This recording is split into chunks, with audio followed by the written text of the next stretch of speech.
Hi. Ignoring pleas from the government, police, media, the pro-Palestinian action protest organised by Defend Our Juries went ahead in Trafalgar Square and Saturday, where sympathisers held up homemade placards declaring support for the direct action banned group. They were picked out one by one, carted away by police, some of whose numbers included officers from the Police Service of Northern Ireland. Total numbers of arrests, just under 500. All this was passively resisted, no violence, a repetition of previous events. The majority arrested, late, middle-aged, elderly, middle class. So, no surprises.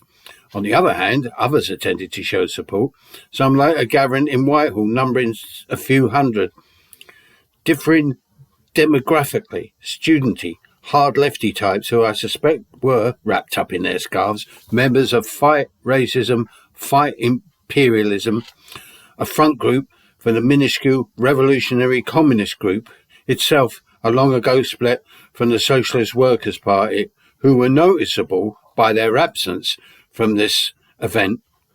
Chants of revolution, intifada, and other more lengthy rehearsed slogans, even the manner of delivery, were the pointers in that direction. They were joined by a mishmash of other interested parties, including some Islamists. In typical Marxist-Leninist fashion, they frotaged with the police before dispersing well into the mid-evening.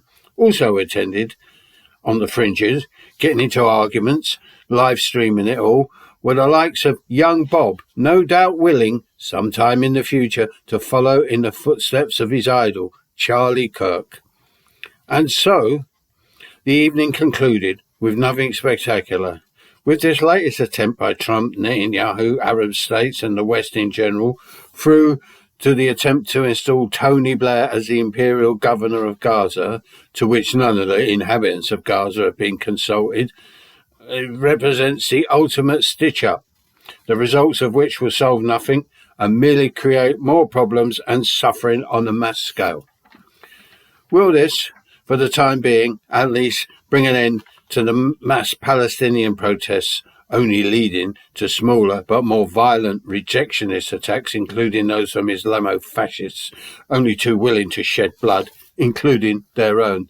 This itself could provide the run-in to a savage sectarian war that nutters on both sides have been thirsting for to begin, with Islamists versus Crusaders, itself eventually paving the way to a ferocious reform UK government a few years hence.